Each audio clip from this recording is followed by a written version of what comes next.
Mentira sua, que desde o começo eu falei que eu ia ver o outro filme lá, o da bomba, do rapaz que fez a bomba. E antes eu tenho ido ver o da Barbie mesmo, porque esse da bomba, Daniel, olha, 3 horas de filme, eu saí de lá com raiva, porque metade do filme é o cientista lá falando, eu vou fazer a bomba. E a outra metade do filme é ele falando, eu não sabia não que ia causar essa destruição. Agora me diga, ele se formou onde? O Albert Einstein aparece toda hora no filme falando, não faça isso, meu filho, não faça. Ele vai lá e faz, não tinha estudo. O Albert Einstein sim, tem estudo. Mas o outro lá, é só você ver hoje, Adena, quanto hospital do Albert Einstein tem e quanto hospital tem do Oppenheimer. Nenhum, viu? Se tivesse escutado o Albert Einstein, não ia nem ter esse filme chato e nem ter bomba atômica nenhuma.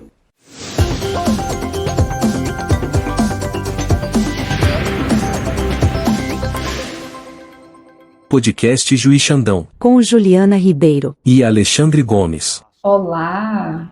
Vamos aqui iniciar mais um podcast após esse vídeo aí extremamente engraçado, que eu fiquei rindo sozinha quando eu vi esse vídeo pela primeira vez. E está aqui ao meu lado o Alexandre Gomes. Antes eu tenho que me apresentar, né? Claro, meu nome é Juliana Ribeiro e aqui ao meu lado o Alexandre Gomes, ele aí que já foi meu parceiro de lives no passado. E agora nós iniciamos um projeto de podcasts que, olha, vai dar o que falar.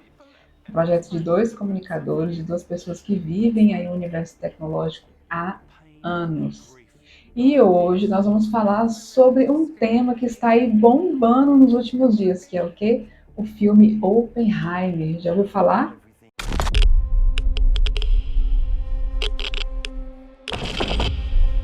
This is a national emergency. Detonator charged.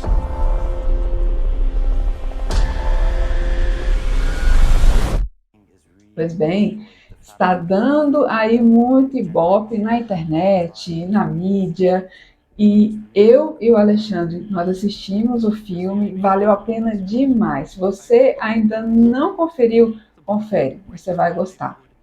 E fica ligado até o final desse vídeo, porque a gente vai falar sobre questões polêmicas envolvendo o Oppenheimer, envolvendo a guerra, e também sobre a tecnologia que foi utilizada nas filmagens. Então fica aqui conosco. Em primeiro lugar, eu quero falar sobre o próprio Oppenheimer. É claro, afinal de contas, o filme leva o nome dele. Bem, você sabe quem foi essa figura? Ele foi conhecido como o pai da bomba atômica e ele criou o projeto Manhattan, que foi aquele que lançou as primeiras armas nucleares. Após o sucesso da ação do Oppenheimer, ele teve inúmeros conflitos com ele mesmo por causa do projeto que ele mesmo criou. Por qual motivo? Porque muitas pessoas morreram através dessa bomba atômica que ficou famosa aí no mundo inteiro, que foi um dos principais projetos daquele século.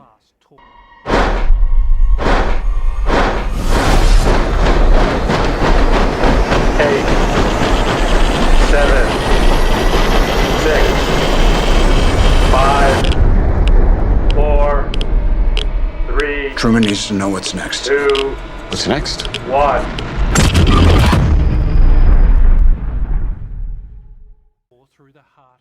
E tem uma questão aqui que eu estou percebendo agora que eu esqueci. Olha aqui, gente.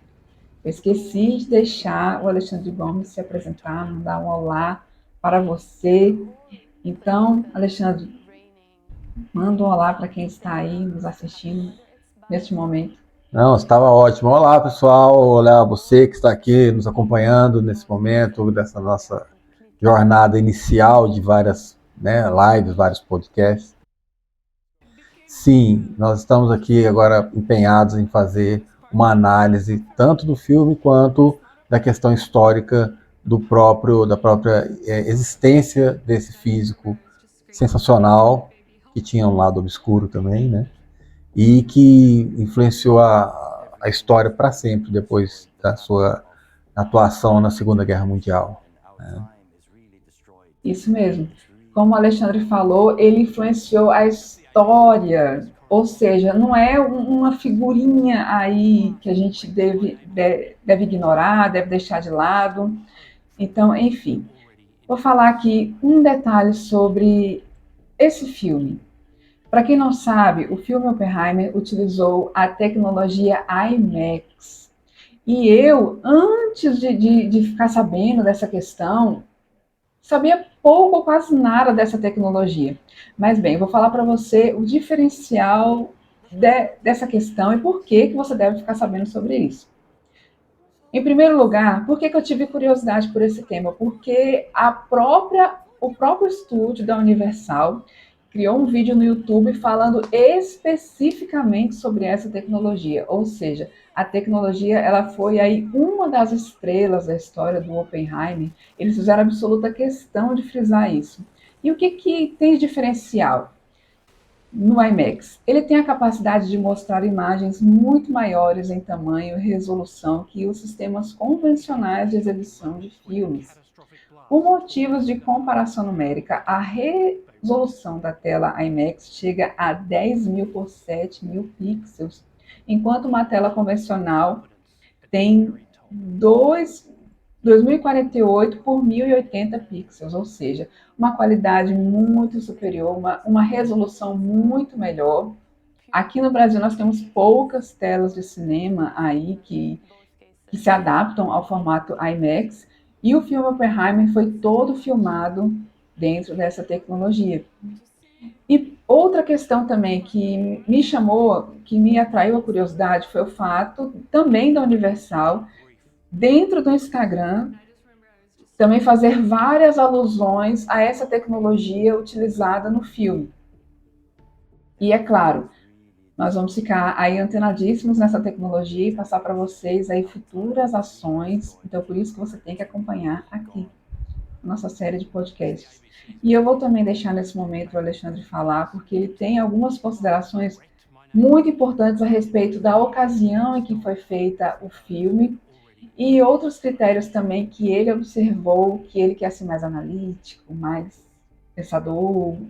Ele, com certeza, percebe essas questões muito mais do que eu. Não é mesmo, Alexandre? Isso aí é sua conta. Mas tudo bem, vamos então dar uma analisada, né, no contexto. Oppenheimer é considerado o pai da bomba, mas ele não fez a bomba sozinho, né? Ele reuniu uma equipe de luminares da época lá, né, cientistas de ponta. Por que isso? Porque a Einstein, entre outros, dizia que se os nazistas, né, estão falando no contexto da Segunda Guerra, se os nazistas fizessem a bomba atômica primeiro, eles provavelmente iriam ganhar a guerra. Então, foi reunida uma equipe, o Projeto Manhattan, um projeto secretíssimo, fizeram uma cidade, reunindo família desses cientistas lá e conseguiram produzir o artefato, né? Eu não estou contando nenhum spoiler para ver do filme, estou falando do Oppenheimer histórico, certo? Então, o que eles esperavam com isso? Ter um artefato que impedisse os nazistas de ganhar a guerra. Os nazistas, por sua vez, achavam que isso era uma coisa meio de judeu e tal, e não ligaram muito para a bomba. Mas aconteceu um problema de fundo moral, fundo ético, né? Não só o Oppenheimer, mas vários cientistas que participaram do Projeto Manhattan, depois se arrependeram, falaram assim, nossa, nós criamos uma arma de destruição em massa. Terrível. E quão terrível é essa arma? Para ilustrar bem, aqui está a bomba, como ela foi lançada lá em Hiroshima, a Little Boy. Só que a gente, para ficar mais sensível ao tema, fizemos a bomba como se ela tivesse sido lançada ali em Brasília, né? Ali na Praça dos Três Poderes. E aqui vocês podem ver a visão aterradora, né, do ponto de vista ali do Estádio Nacional, que os japoneses tiveram do mesmo caso, né? Essa é a bomba de Hiroshima lançada em Brasília, segundo um site lá, o Nuke Map 3D. Isso aí eu coloquei lá no meu blog, né, no blog Brasil Acadêmico, mas essa ferramenta não existe mais. Mas, infelizmente, ela é uma ferramenta bem interessante. Mas aqui a gente pode ter uma ideia do que aconteceria. Ó. Essa aqui é a própria bomba de Hiroshima lá em Brasília, né? A bomba vista do alto seria isso aqui. Se você tivesse condição de ver isso por um avião, um satélite, alguma coisa assim, em relação a Goiânia e Anápolis, talvez de Anápolis a gente já conseguiria ver o cogumelo, né, atômico ali. Mas uma bomba um pouquinho maior, a de Nagasaki, foi lançada pertinho da outra, foram 2 cidades que foram atingidas, já teria esse aspecto, se fosse aqui no Brasil. E por aí vai, né? Se você olhar essas bombas à medida que elas foram evoluindo com o tempo, começou com quilotons, né? Quilos de toneladas de dinamite, até chegar em megatons, né? Milhões de toneladas de dinamite, que seria essa aqui a maior bomba que já foi lançada, que foi a bomba Tsar Bomb lá pelos soviéticos, né?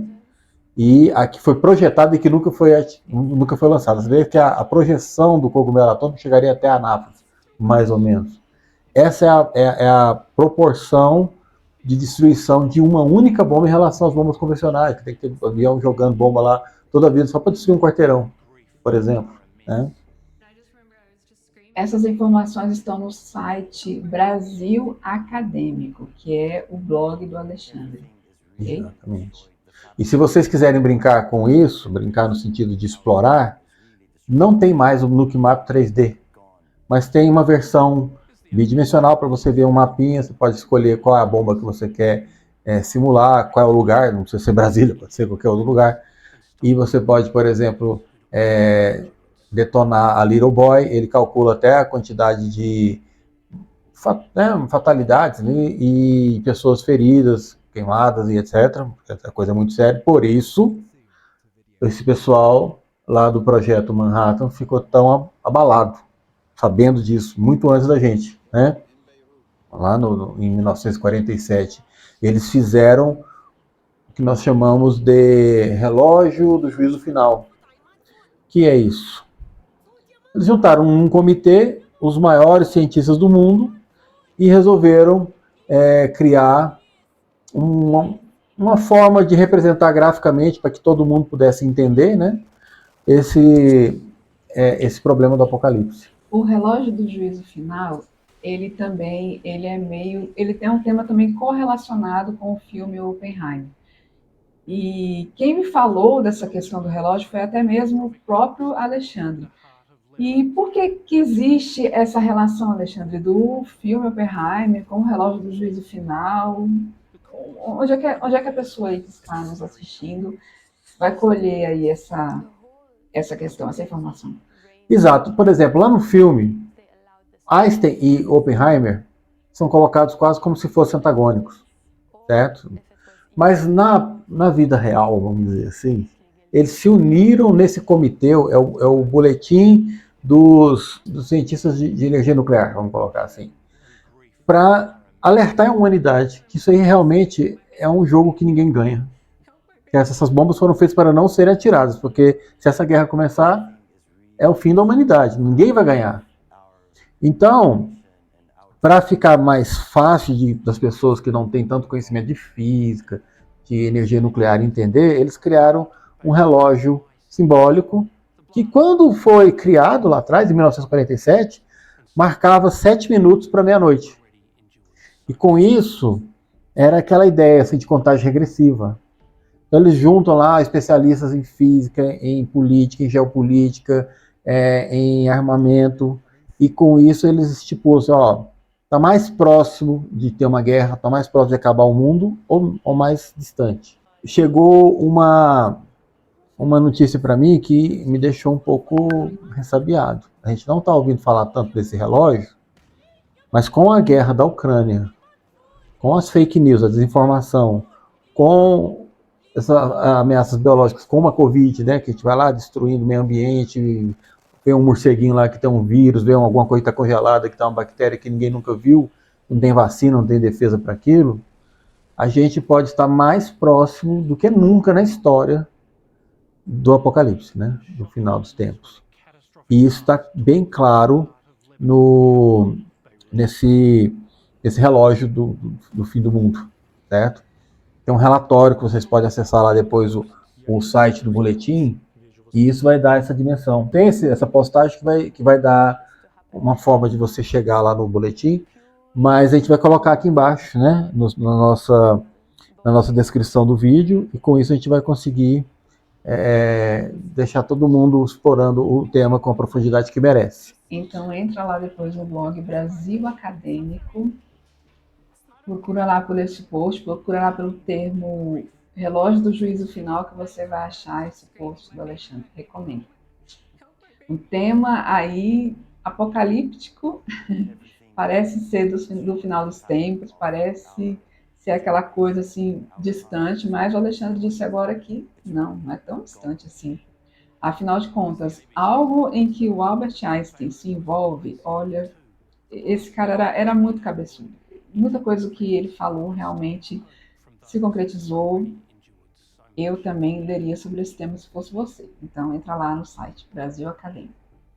Última coisa que eu quero passar sobre esse tema é o que é 1 quiloton de explosão. Isso aqui foi algo que aconteceu em Beirute. Muita gente lembra ainda, muita gente viu, quando uma carga de nitrato de amônia, ela explodiu lá no porto, e essa carga correspondia a algo entre 1 quiloton e 1,5 quiloton de...